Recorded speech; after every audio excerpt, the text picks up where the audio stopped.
The terrifying thing about humiliation is how quietly it can begin. Not with screaming, not with broken plates, not even with accusations. Sometimes it begins with prayer. The dinner was supposed to feel warm. That's what I remember most. Soft lighting, long dining table, candles, my mother's expensive dishes, the smell of rosemary chicken and fresh bread filling the house. Everything carefully arranged to look like stability, like family, like love. And sitting halfway down the table, smiling and laughing with everyone else, was the man I'd been sleeping with for 8 months. His name was Daniel, and inviting him had been my idea. Which sounds insane now, but affairs change your sense of risk over time. You survive enough close calls, and eventually your brain rewrites danger into excitement. Daniel worked with me, senior marketing consultant. Funny, confident, perfect at making every conversation feel personal. And by the time the affair became physical, I'd already convinced myself my husband barely noticed me anymore. That's how I justified it. Not because it was true, because it was convenient. My husband, Noah, didn't question the dinner invitation at all. That should have scared me. Normally, he hated work friends visiting the house. Not aggressively. He just preferred privacy. But when I mentioned inviting Daniel and a few others from work for Sunday dinner, Noah smiled and said, "Sounds good." That was it. No hesitation, no suspicion, just calm acceptance. And looking back now, I realize something important. The moment someone stops protecting a relationship, they stop reacting the way you expect them to. Dinner started perfectly. Too perfectly. People were laughing, drinking wine, sharing stories. Daniel fit in disturbingly well. My father liked him immediately. My younger sister laughed at all his jokes. Even my mother whispered to me at one point, "He's charming." And hearing that made me feel sick for reasons I didn't fully understand yet. Because part of me enjoyed the danger, but another part of me suddenly realized how real this had become. Daniel wasn't hidden anymore. He was sitting at my family table, across from my husband. I caught Noah watching us twice during dinner. Not glaring, not suspicious, just observing. Quietly. Like someone putting pieces together he already understood. At one point, Daniel touched my wrist while laughing. Tiny movement. Barely anything. But Noah saw it. I know he did because his eyes flicked down immediately. Then back up. Calm. Always calm. That calmness started bothering me as dinner continued. Not because it seemed fake, because it seemed final. Noah was unusually attentive that night. Refilling drinks, helping my mother with plates, making conversation, almost overly polite. At the time, I thought maybe he was trying harder for me. Now I know people become strangely peaceful when they've already accepted the truth. After dinner, everyone settled back into their chairs while dessert was served. Chocolate cake, coffee, the comfortable exhaustion of a long family meal.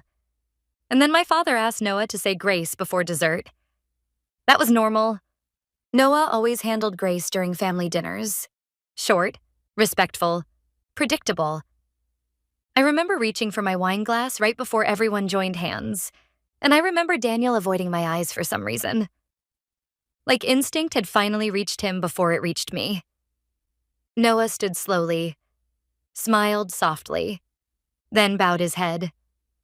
The entire table followed. "Thank you," he began calmly, "for bringing everyone together tonight. Normal, safe. Thank you for family." He squeezed my hand gently when he said it, and something about that made my chest tighten. "Thank you for honesty." That word hit differently, not enough to alarm everyone else, but enough that I felt heat crawl up my neck. Then Noah paused, just briefly.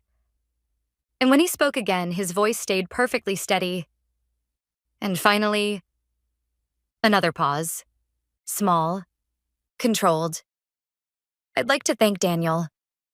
Every muscle in my body locked instantly. Around the table, people slowly lifted their heads, confused, still not understanding. Noah smiled politely toward him, for showing me exactly what kind of wife I have. Silence. Total silence. The kind so complete it almost hums. I stopped breathing. Literally. My body forgot how. Nobody moved, nobody spoke, because the sentence had landed. But people were still mentally catching up to what it meant. Daniel looked frozen. My mother blinked rapidly like she'd misheard something.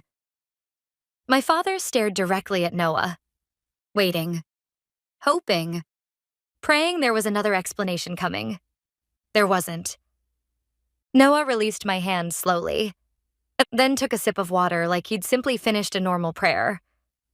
"What are you talking about?" I whispered. But the words came out weak, thin, already guilty. Noah looked at me for a long moment. And the thing that shattered me wasn't anger. It was disappointment. Pure disappointment. "I'm talking about the hotel in Chicago," he said calmly. Then he looked at Daniel. "And Denver." Then back to me. "And the beach house in Clearwater." My stomach dropped harder with every location, because they were all real. Every single one. My sister gasped. Actually gasped. My mother looked physically ill. And my father slowly leaned back in his chair like something inside him had collapsed. I turned toward Daniel instinctively, wanting help, support, anything. Coward. He couldn't even look at me. "How long?" my father asked quietly. Not to Noah, to me. And somehow that hurt worse than everything else. I couldn't answer. Because once affairs are spoken aloud, they stop feeling romantic. They become inventory. Dates, places, lies. Noah finally stood fully from the table. Still composed, still terrifyingly calm. 8 months, he answered for me. Then he added, or at least that's how far back the receipts go. Receipts. That word made me look at him sharply. And Noah nodded slightly. "I hired someone after Chicago." My blood went cold. Chicago had been 6 months ago, meaning he had known for 6 months. And suddenly everything made sense. The calmness, the distance, the strange patience. This dinner wasn't discovery. It was conclusion. "Why would you do this here?" I whispered. Tears already forming. Humiliation spreading through my body so hard it felt physical. Noah looked around the table slowly. At our families, at Daniel, at me. Then he said the sentence I still hear in my head constantly. Because I got tired of being the only person at this table who didn't know the truth. That broke the room. My mother started crying immediately. My sister stood up abruptly. My father looked at Daniel with pure disgust. And Daniel? Daniel grabbed his jacket. That part destroyed me more than the exposure itself. Because the second consequences arrived, he ran. Noah noticed too. Of course he did. "Sit down," Noah told him calmly. And somehow Daniel actually froze. Then Noah continued. "So there, you've been comfortable eating in my house for months." He gestured toward the table. "You can survive 5 more minutes." Nobody spoke. Nobody moved. The air itself felt heavy. I started crying harder, trying to explain, trying to apologize. But every sentence sounded pathetic before it even left my mouth. Noah never raised his voice once. That's the part everyone asked me about later. They expected rage, violence, something explosive.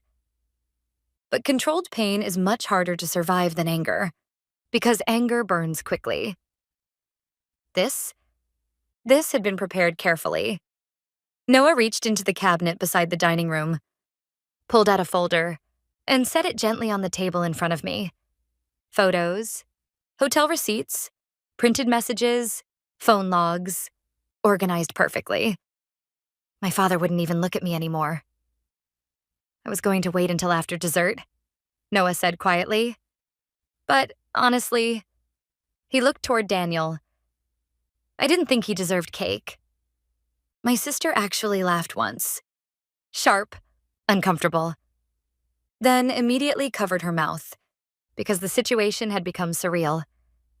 Daniel finally muttered, "I think I should leave." Noah nodded. "Yeah," he said calmly. "You should have done that 8 months ago." And Daniel left, just like that.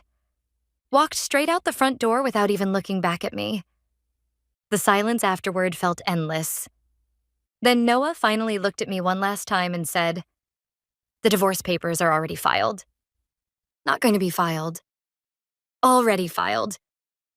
Again, that horrible realization hit me. He wasn't reacting emotionally tonight. He had already mourned the marriage privately. This dinner was simply the moment he stopped protecting me from the consequences. Months later, after everything collapsed, I asked Noah why he used grace. Why expose me during prayer, during something sacred? And his answer still makes me sick. "Because everyone bows their head during grace," he said. "I wanted you to know what it felt like to finally face the truth instead." And I still think about the silence after he thanked Daniel. That awful frozen silence where an entire table realized our marriage had already died long before dinner started. But the worst part? It wasn't my family staring at me. It wasn't Daniel leaving. It wasn't even the humiliation. It was realizing my husband had spent 6 months sitting beside me, already knowing everything, while I kept mistaking his restraint for ignorance. And by the time he said grace that night, he had already said goodbye to me emotionally a long time ago.